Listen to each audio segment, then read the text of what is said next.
So even though the first 3 weeks of this bankroll challenge have left us slightly in the negative, week 4 is off to a really great start because I woke up with 30,000 subscribers.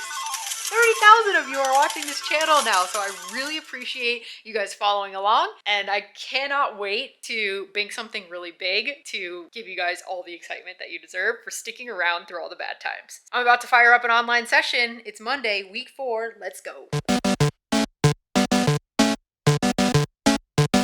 Who got me a celebratory pizza? 30K, I can arrange my side of pepperoni. 30K subscriber celebration pizza. Saki's celebrating. You want a Roni? Oh! Uh-oh, here comes her brother. Harvey's also ready for celebratory. Oh, he didn't catch his. We're starting on a mountain. We've got Harvey.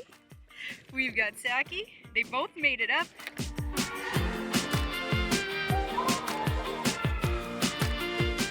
About that time in the series where people need to get out, get some exercise. They haven't cashed anything like me yet live. It's time to leave the casino, go explore Vegas. This is definitely the hike to press the reset button. If you want to know all the details about this place, I made an entire video about it. But for now, let's just enjoy the walk. That's the strip right there. And these are the 2 million something people who live here. You're looking at your 2023 tag team champions right here. All right, here's our plan of attack. Jesse's gonna go in first, play deep stack. Say hi to Athanasios. Hello. Hello. There it is. If he completely blows our image, I'm gonna jump in and get all the folds. Right, babe? Yeah, that's the plan. We're gonna do like a shared notes pad on all the people that like are at our table. We're winning. Athanasios, you're playing for second. I'll see you heads up. Okay, let's go. That's fair, we like that. My very first hand of the tournament, we get pocket queens and squeeze. We don't get any action, but I thought it was cute that when Jesse sat down, his first hand was also pocket queens. Maybe it's a sign of things to come. So far so good, you guys. Every time I sit down, I'm running pretty well. I've made 2 flushes, gotten a little bit paid with them, and I've gotten kings in a 3-bet pot, flop top set, and didn't get any more money in post flop, but I'll take it. And then if this guy was on Hustler Casino Live, his VPIP would be like the highest of the table. He is in every hand. He's winning a lot of pots. He's running good. He's 2 to my right, so he's slowly just dumping those chips to us, hopefully. Hopefully he'll keep doing that, but flop like top pair against him in a 3-way pot, and he just kept betting, and I just kept calling and took it down. So hopefully Jesse is in there right now having the same type of luck. We've been switching about every hour so far. When I left, we were up to 66K from 20K. Let's keep it up. All right, just sat down, played a couple of weird hands, and now I'm back up walking around. Pretty wild pots. A guy who has been tricky so far, kind of tight limps from early position on 40 blinds, and middle position who's been very tight limps as well. And I looked down at pocket 10s in the big blind, and normally this is just always an easy raise, but I didn't really want to limp fold to this guy, and I really didn't want to limp call. I check, and the flop is king 10-6 rainbow, which is obviously amazing. I check, it checks around. The turn is an 8, full rainbow board. I check again, and this time early position bets 2,200 into like a 3K-ish pot, 3,200 chip pot. Other guy calls, and I make it 8K. He calls, other guy folds. River's a deuce. And here I feel like maybe I could check because his biggest hands will shove anyways, or I could shove myself. I think checking will allow him to bluff if he has something like Queen Jack or Queen 9 that missed their straight draw. I eventually decided to jam. He just thinks for like a minute for whatever reason, and finally calls with pocket 8s. So he just turned a set. A little bit later, I look down at Queen 8 suited after middle position raises and peel in the big blind. Flop comes 8-3, 4-2 diamonds. He's been quite aggressive. He's c-betting a lot. He's raising a lot. I think his like turn barrel frequency is not as high. So anyways, he bets and we're kind of deep, so I decided to just call. Turn is a 7. I check and he quickly checks back. So now I'm very convinced I have the best hand, or pretty damn convinced I have the best hand. The river is another 3, and now I'm gonna value bet because a bunch of draws did miss. So I bet 6,500 into like 8K or something, and he quickly calls and he mucks. So we just picked up 2 really nice sized pots there, and we are crushing right now. We have a pile of chips, so I'm excited to see what Ashley does with it. Take two. Look who's playing for second, everybody. A new player moves into seat 1, and it is none other than the Martin Cabral. We might need a bigger card protector. Is that okay if I film this? Mister, no. All rights reserved. I'll delete. Okay, I am calling my attorney now. That's fair. Just throw me on the list.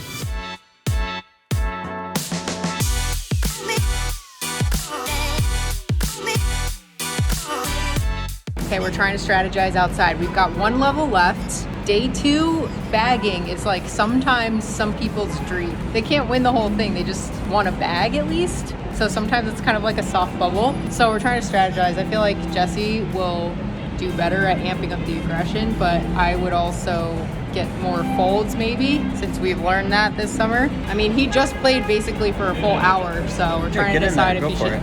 Yeah, I mean, if you're feeling it, go for it. No, I'm not feeling it. I was just trying to make a plan, but if you're feeling it, get in there and do your thing, and if you're not feeling it, just tag me in. Okay. I like that. All right, let's do it. They're gonna fold more to you.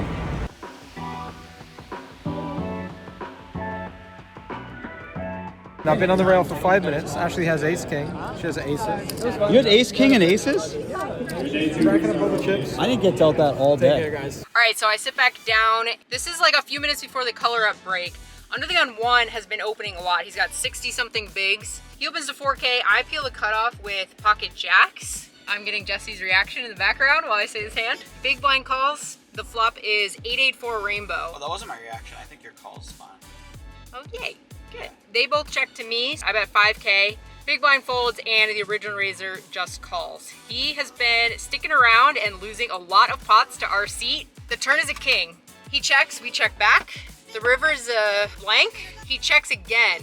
So now we're gonna go for value. Like, yeah, the king sucks, but I think he would have led a lot of king X on the river. So I bet 14K into 25K, and Jesse was really happy with that sizing. Boss sizing. Yeah, and maybe 16 or something. Oh, maybe whatever. 16. Whatever, like somewhere around there, I'm saying.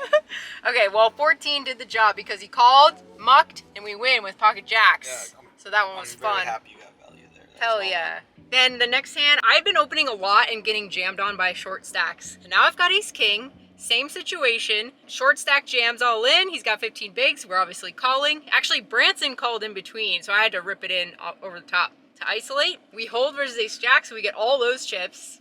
And then this pot was kind of interesting. Same kid from the jack's hand opens. I'm in the small blind with pocket aces. I 3-bet to 15K. He calls. Flop jack 9, 3, 2 spades. I c-bet for 12K. He calls. The turn is the worst card in the freaking deck. It's a jack of spades. But we've got the ace of spades. Obviously, we're going to slow down. We're going to check for pot control. He bets half pot. He bets 24K. Doesn't feel great. We're not going anywhere with the ace of spades though, so we stick in the call. The river is an offsuit 6. I check it over to him. He thinks for a while and checks it back. So once I show aces, he mucks, he looks really frustrated even more, and we take it down. So now we're like chipped all the way up, trending all the way up to 281 freaking K. Let's go. Day 2. Wow, look at it. I can't do that. Oh. That's a good day. We started with 20K. Let's go. How do we do, guys? Oh, 113.5K. Wow, let's go. Let's go.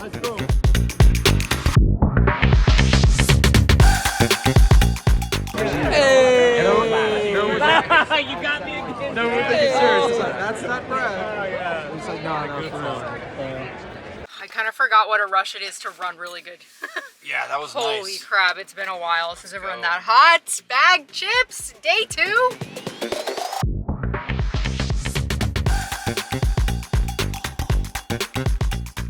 Day 2, we're ready.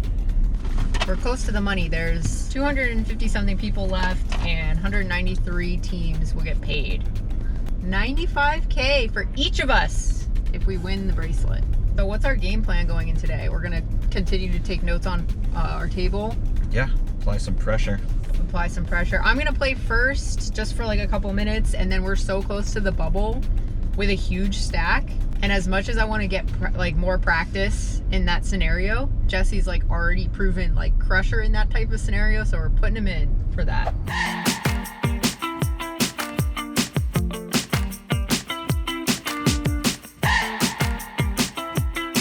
these guys. Nice. All right, you guys, I'm kind of sad. I screwed up the first hand. But ever since then, Jesse's been doing well on the bubble, I think. I don't have the official chip count. And now we're only 4 away from the money. And then, eyes on the prize, final table. Look who's gonna be at the final table with us. These two wonderful ladies. We've already agreed. We're all making the final table. We already did. Either that final table and epic rail incoming.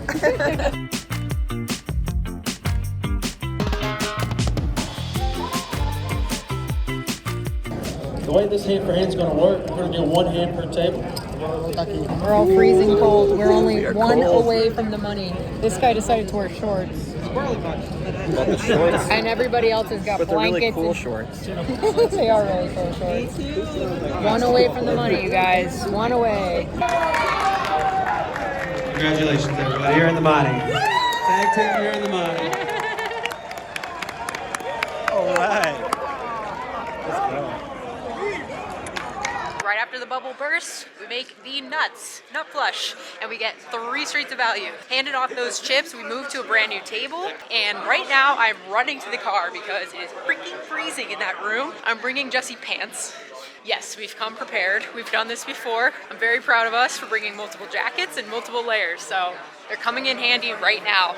I swap in, we move tables, and everything goes downhill from there. We don't win another pot for what feels like 2 hours. So it was a really fortunate time to go on one of our only breaks of the whole day, color up break, because we've lost a lot of pots.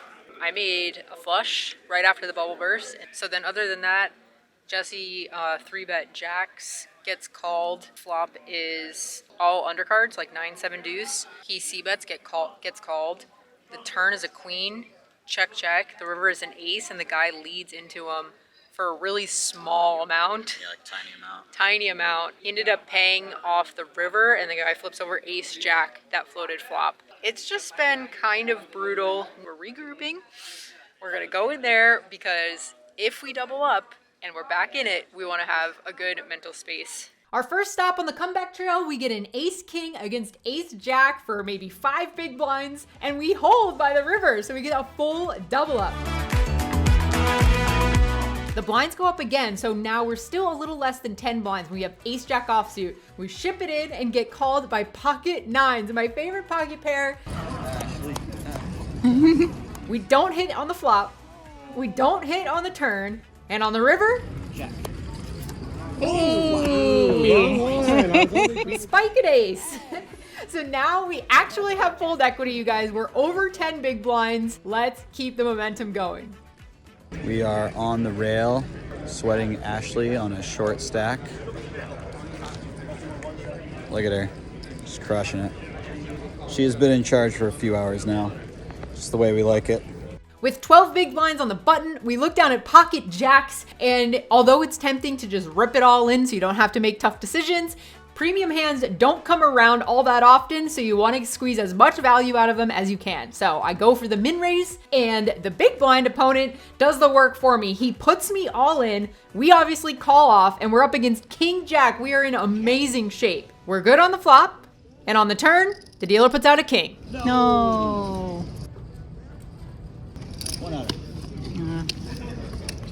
We out. 48. Next year. I know, but that would have been so fun. Yeah, Jacks to that king would've been jack. amazing. We were so patient when we got short, and that was like our spot. We were gonna have 300K after that. Tournaments are brutal, man. You get your hopes up at a bunch of different stages, and if it doesn't work out, you have to kind of pick up and do it all over again the next day. You seem in good spirits though. It's easier when you're at the helm when we bust out, because I like question everything I do a ton, but when you like, I mean, obviously your hand was fun, like really good anyways, but Yeah. when you bust out, I don't know, Yeah. I just feel like at peace with it Yeah. or something. Yeah. Like when you're not the one that busts us. Also, I just like you played like the last bunch of hours, and I felt like you played really well, so I just, what else can you do? Yeah. Thank you. We tried. We're gonna get some candy, have a little date night, and that's it. We're done. We're out. To run deep with Jesse was such a dream come true. It felt so good. And then to take a bad beat to bust felt so bad. So I woke up on Saturday feeling defeated, feeling downtrodden about poker, and it just so happened to be the morning of the Millionaire Maker. A lot of you guys bought action, and to be honest, I didn't think I could play my best poker that day mentally. So instead, you guys all got refunds, and I took the day off to mentally reset and to come back stronger on Sunday. On Sunday, we have a really fun sweat in the WSOP online bracelet event. Out of 1,800 players, we end up busting in 65th for our second cash of the summer. Back to back, it feels really good. And with that, week 4 is in the books. We made it up $1,452, and that sends the entire bankroll challenge back into the positive side, which after 4 weeks of WSOP tournaments, which is the swingiest time of year for a tournament player, being in the profit at all, even though it's this tiny $500 amount, is a good sign. We've still got a lot more tournaments ahead, a few more weeks of the summer to go, so I've got my head held high, and I cannot wait to see you guys for week 5.